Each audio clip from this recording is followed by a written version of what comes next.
Welcome to this episode of the $1 Million Mastermind. I'm Larry Weidel, and before we get started, if you want to know exactly how to win again and again, go to weidelonwinning.com/webinar now to watch something I've put together for you. Now let's get going into this episode of $1 Million Mastermind.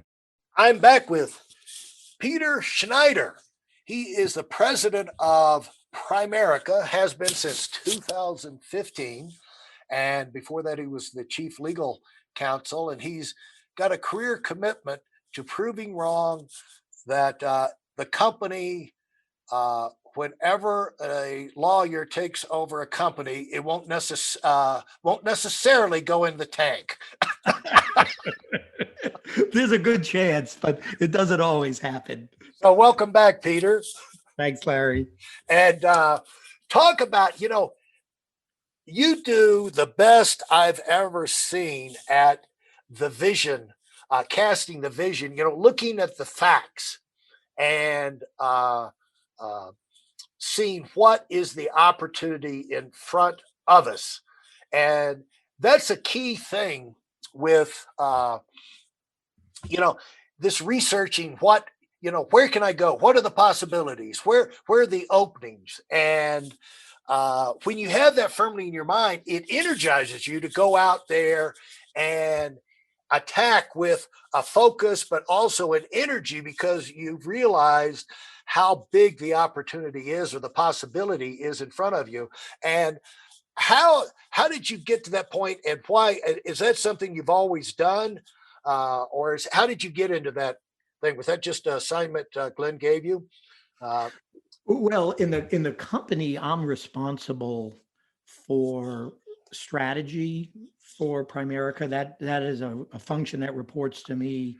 Government relations, legal, compliance, dealing with our board as a public company, corporate communications, and now social media and reputation and image come up to me. And so those are the areas of focus. What Glenn does is Glenn is the CEO of the company. He leads the whole company. He's the ultimate decision maker. Glenn Williams.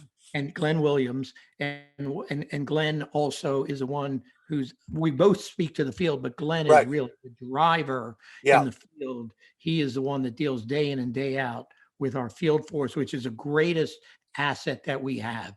I mean, it really is the company. Is our field force. And so talk about how important it is, because it pretty much sets the context for all the decisions you make. You've got to know what the market's like, what the company's like, what the opportunities are like, what people are looking for, and how big it is. Allow you to, thinking if we have success, how much do we need to scale up to, and how you take those steps forward. Talk about the vision piece, how important that is to our company and moving ahead, basically.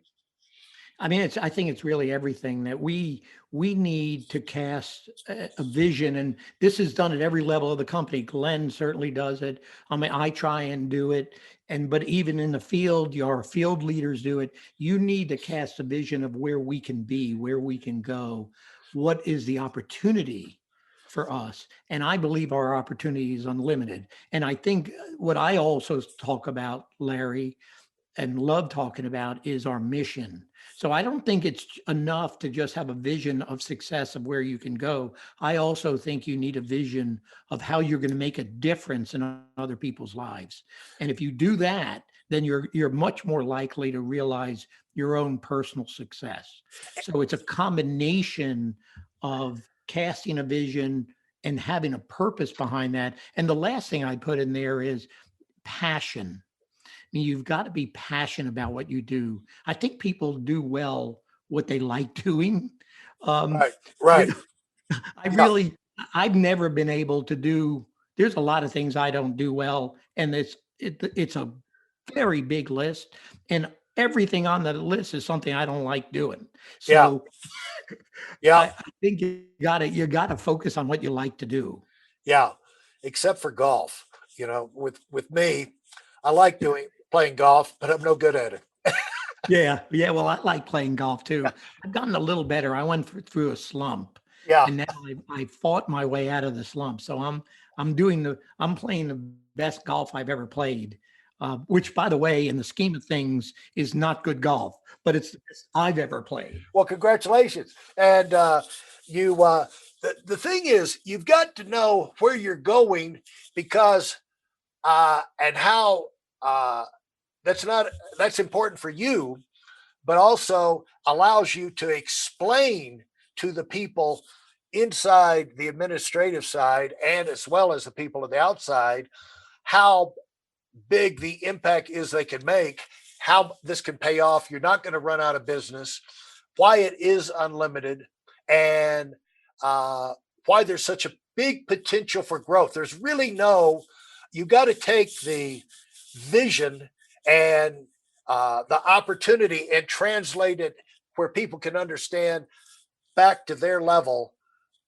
This is where we are. And if we grow, that means good things can happen for you because the company's going to be bigger and there's going to be more opportunities inside the company if you're inside inside the home office and things like that.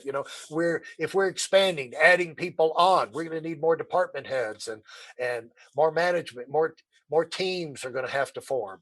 And so they realize not only will it pay off for the field, but this this works both ways. It's they're fighting to make the company grow, and if the company grow, it's going to mean good things for them.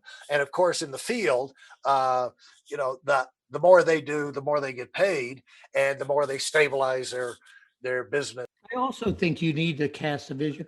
You need to cast a vision before you know how you're going to get there. Right. And Yeah. so Glenn Williams is absolutely the best at that.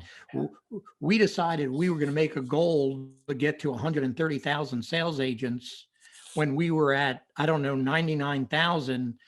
We had no idea how we were going to get to 130,000, but we felt like we needed to get there to be successful, and we'll figure out how to get there. But let's begin with the objective. And otherwise, what you do is you get so bogged down into the details about how we're going to add one more sales force. How are we going to go from 99 to 100,000 sales agents? You can get bogged down in all the details of that. But if you say we're going to be at 130, then you got everyone moving towards a goal. And what do you think about as you move forward? How do you think of it in a vague and a big thing? We're going to generally help a lot of people. How important is it to put numbers on those things? When you look at the opportunity out there, and then when you put your game plan it's basically we're going to get, making the vision real is okay. Now, what are we going to do with that? Now we're going to be going after a certain amount of accomplishment by a certain time frame, and then you get your game plan, because now you've got the bite of the elephant that you're going to take. If the elephant is the global or national or worldwide opportunities, like we're going to take this bite over this time period, who wants to go with us? It's going to be great. And so then because you got to identify, you got to take that step of identifying the chunk you're going to go after of that big vision out there, and before you can really put the plan in place, right? Because plans got to have deadlines. So. Yeah, well, I mean, there is a degree of accountability, especially in a corporation, which Yeah. is, you got to measure, you got to see where you are on your Yeah. game plan.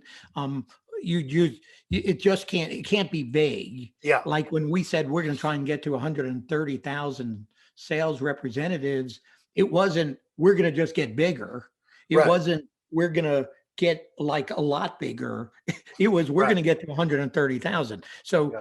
that brings a degree of accountability right there. You have a number and you can measure how you're doing against that goal. At the same time, Larry, I do believe that you need to set goals that are pretty hard to achieve and may never be achieved. I think you need to try and your goal should be bigger than what your vision is at the moment, because your vision changes as as you get closer. So when we got closer to 130, we began thinking 150. Hey, listen, there's a lot of information online, but there aren't a lot of people who've actually done something. In my case, I've actually built a successful business that's accrued over $5 billion in assets under management and has done well even during trying times. Now, if you want to know exactly how I've done this, go to whitelmwinning.com/webinar now. I've compressed a decade of learning into 5 short weeks just for those of you who want to give yourself an incredible advantage and are tired of waiting and watching others move up. Yeah.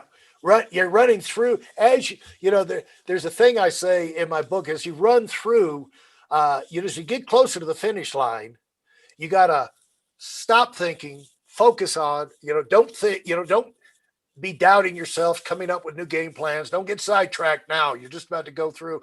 But as you get right to it, you got to raise your sights so you could run through the finish line and start thinking about where you're going to go, because now you've got to, you're close to having it in your rearview mirror. So where are you going to go next? And so that's what you're talking about. As soon as you start getting to a goal, you start raising the sights about where you can run to next. I think that's a great way of thinking about it. And I also think you need a goal that people themselves can believe in.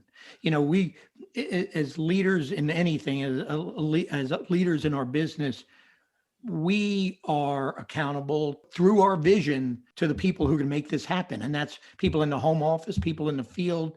And so they need to believe in the goal as well. If they don't believe in it, you'll never get folks there. And so part of that is convincing folks we can get there. Here's how we can do it. Here's what we need to do. We can do this. There's got to be a we can do this mentality, and we need everyone to believe in us. And by the way, if you're not a believer, that's okay.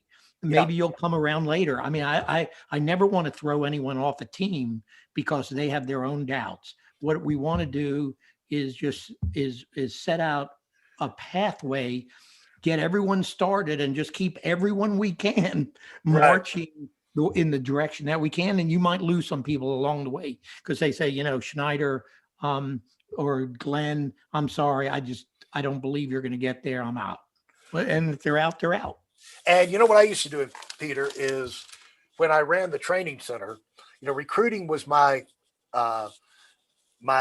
lead play. And I knew I had to grow recruiting before anything else happened. So the first minute of the new month, I would call everybody out and say, okay, are you going to grow or slump this month? I got to grow. I'm in charge. My name's on the base shop. We got to grow. So are you going to be a part of my growth team this month? And if you're going to grow your recruiting. And I'd go around looking for who would get when the first recruit would come in, I'd call everybody and let them know. And this again, when we're small and we're revving up, in the startup. But I was like a madman through the first of the month to get the recruiting numbers up and going, get everybody to break the ice. It's a new month. There is no carryover. Let's go if we're going to grow. And because I knew in the month we were going to have a slump if I didn't have a growth in recruiting that month. So they didn't know that. They didn't have my experience, but they weren't in charge of it. They couldn't see what everybody else was doing. They could only see what they were doing. And so I made it my job. My number one job is to get the recruiting, keep the recruiting going, because the recruiting went to a slump. Didn't matter what else we did. We weren't going to have many people doing it. We were going to have less and less. So I had to keep the recruiting going so I didn't have to deal with a recruiting slump. And so I kept that recruiting momentum going, and usually about the half to the two-thirds of the way through the month, I get a feel for the numbers. Like if we had done 20 the month before, usually if we're up to 12, 15, I know we got enough momentum and focus and energy towards the recruiting thing. Now I can shift my focus to the follow through, the training, people getting promoted and things like that. In other words, I had pushed the wheel long enough. I knew that wheel was going to go over the finish line, and I didn't know how many recruits we'd have, but it'd be more and we would grow. But that's the kind of thing you're talking about where you get, as a corporate level, you're shooting for 130, but as you get to that level, and that's an old goal now. Now we've got to look for 150. And part of your job is helping Glenn uh, raise the vision. And that's what leaders need to do for their team. Because once people think, well, that was the goal, we hit it, everybody's going to relax. If you don't, there's a penalty for not doing that out there, not putting that next step out there in front of people. And that is that people are going to ease off in spite of uh, whatever they say, anything else you do. If there's not something bigger to push for, they're going to relax a little bit. And that can have devastating consequences. And you've seen that in sports, haven't you? Yeah, well, let me go back to how we do our numbers. So every week we have a meeting within the home office in which, on all sorts of numbers, at the beginning of the month, everyone puts down what we're going to do. What are we going to try and achieve? And then every week there's a meeting where everyone says, okay, how are we doing against that objective? Are we doing better, or are we doing worse, or are we right on? And it checks it off, and we go through every one of those numbers, and and people have to there's accountability for that.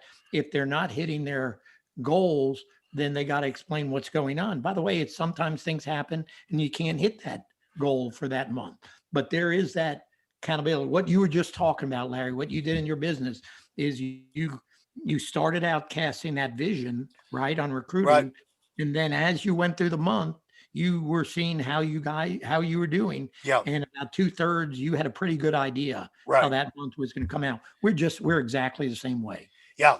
And because whatever your goal is, you got to stair step your way there. I mean, so how do you eat an elephant? One bite at a time, so how do you accomplish something great? You got to do it one step at a time. And again, relentlessly pursue that goal. You can't launch it and we're all excited about it, and then everybody forgets about it. You got to measure that thing. So in sports, I in high school, I was a wrestler. That's what I did. I was a wrestler. And believe it or not, I wrestled at 119 pounds was my weight. Wow. It went up as the year went by, or as the time went by, you could get as high as 124, I think, in terms of 124 pounds. And I was 5'11". And so good night. Yes. Wow. And so I figured out that my competitive advantage was my height relative to the weight. So if I could get my weight way down, I could wrestle in a lower weight class, and my opponents would not be as tall as me. And because you'd have to be really skinny to be as tall as I was with that and weight. And not that 5'11" is very tall, by the way. It's not. Yeah. And 119 is pretty low. Yeah. And so I would have an advantage over my opponents, given my height weight ratios. And so I was always fighting to get to what's called make weight in wrestling. Yeah. And I would go on a scale, and sometimes I would have to spit saliva into a cup to make weight. So you'd weigh in, and if the scale hit, then you couldn't wrestle. You were going to be disqualified, and you had to figure out, they'd weigh you again in 30 minutes. You had to figure out, how can I take off an ounce in 30 minutes to make weight? But once I made weight, now I'm in a lower weight class with smaller guys, and that gave me an advantage. And that was the sport that I did in high school, was wrestling. And I would have never guessed that. I know. I thought you would have been a basketball player. But well, I love basketball. So I play a lot of basketball. I played a lot of it, but in high school, I was on the wrestling team. Unbelievable. I'm not even sure I enjoyed it or not. Yeah. But it was, let me tell you, there's nothing lonelier in life than when you're on a wrestling match and your shoulder is 1 inch from the mat and you're about to get pinned and all eyes are upon you, and you got to figure out, how am I not going to get myself pinned? How can I reverse this situation? Because you not only have to get out of that dilemma that you're in, but you then got to get on top of the other guy and try and pin him. So it is a fight when you're wrestling. I don't know. Have you ever wrestled? Have you ever done that? I never wanted anything to do with wrestling. Okay. Yeah. So No, no, it's not just strength, it's leverage too. yeah, And it's just you. yeah. It's just you against the other guy with the rules. That's it. Interesting. Interesting. I always wondered why people wrestled. Uh, thanks so much, Peter. This has been great. We've used up our time, and I can't thank you enough. So thanks for sharing.